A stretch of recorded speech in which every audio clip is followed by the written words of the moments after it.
یہ نسبت کسی کے گھر کی باندھی نہیں، یہ ایک امانت ہے جو نبی علیہ الصلوۃ والسلام کے سینے انور سے صحابہ کے سینے میں آئی، تابعین، تبع تابعین، اور یہ امت میں قیامت تک اسی طرح چلتی رہے گی۔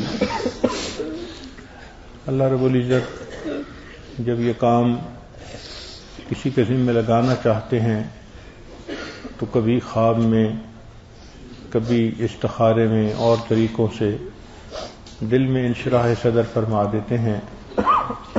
جب انشراح صدر ہو جائے تو اس کے بعد اجازت دینے والا اگر اجازت نہ دے تو خود اس کے اوپر اس کی سزا آتی ہے۔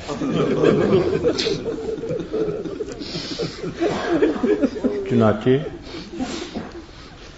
پاکستان میں ایک شیخ الحدیث تھے، بخاری شریف پڑھاتے تھے۔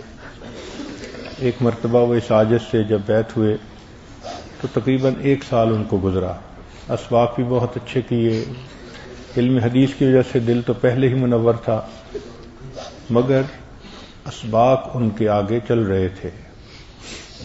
اس عاجز کو یہ شرح صدر ہوا کہ ان کو اجازت منتقل کرنی چاہیے، مگر دل میں پھر یہ خیال آیا کہ وقت تھوڑا گزرا ہے، ابھی تھوڑا وقت اور گزرنا چاہیے تاکہ اچھی طرح رنگ چڑھے۔ تو ان کو بلانے میں اس عاجز نے کچھ دن کا انتظار کیا۔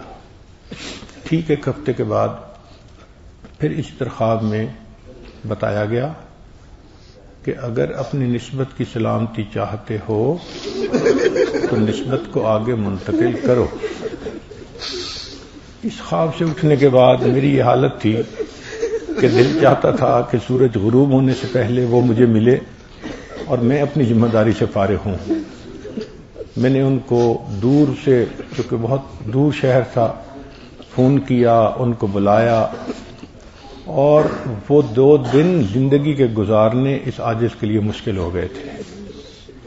تو یہ کسی کی اپنی چیز نہیں ہے، یہ امانت ہے۔ ڈاکیا اگر ڈاک نہ پہنچائے تو نوکری سے نکالا جاتا ہے۔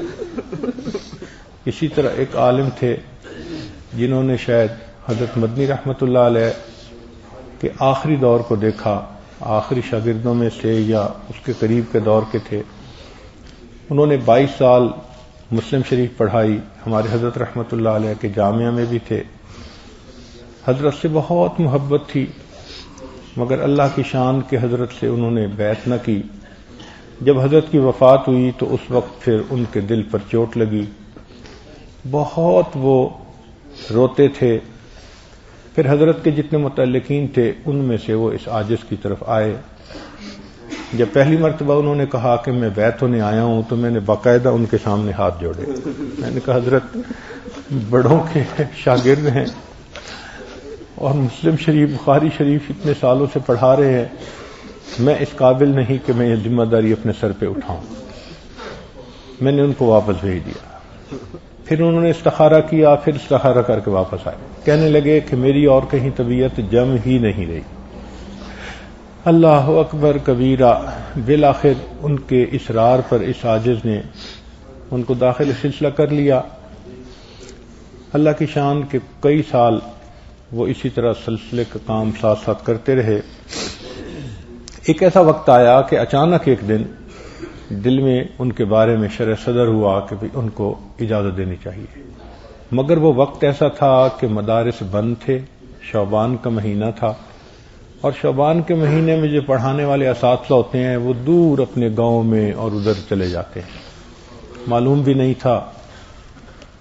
اس عاجز نے پھر ایک آدمی کو بلایا اور یہ کہا کہ بھائی آپ جائیں اور جہاں کہیں وہ آپ کو ملیں تو آپ ان کو میری طرف سے یہ پیغام دے دیں کہ میری طرف سے اجازت ہے۔ پھر جب ملاقات ہوگی تو ضابطے کی کارروائی اس وقت ہوتی رہے گی۔ اللہ کی شان دیکھیں کہ وہ جو نمائندہ بھیجا تھا وہ یہاں سے گیا اور دور ان کا ایڈریس بھی صحیح معلوم نہیں تھا، کسی گاؤں میں تھے۔ اللہ اکبر کبیرہ۔ جب نمائندے نے جا کر ان کو یہ بات بتائی تو اس کے 6 گھنٹے کے بعد ان کی وفات ہو گئی۔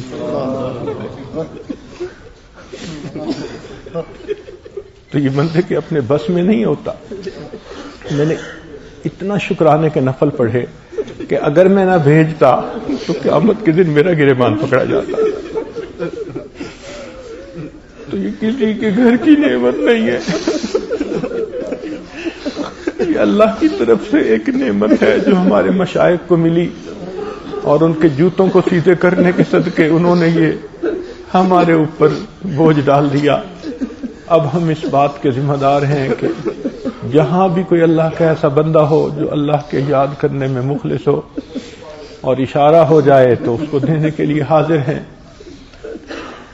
مگر کریں کیا؟ کونے کونے میں پھرتے ہیں، ڈھونڈتے ہیں، کوئی بندہ نہیں ملتا. حال دل جس سے میں کہتا کوئی ایسا نہ ملا، حال دل جس سے میں کہتا کوئی ایسا نہ ملا. بت کے بندے تو ملے، اللہ کا بندہ نہ ملا.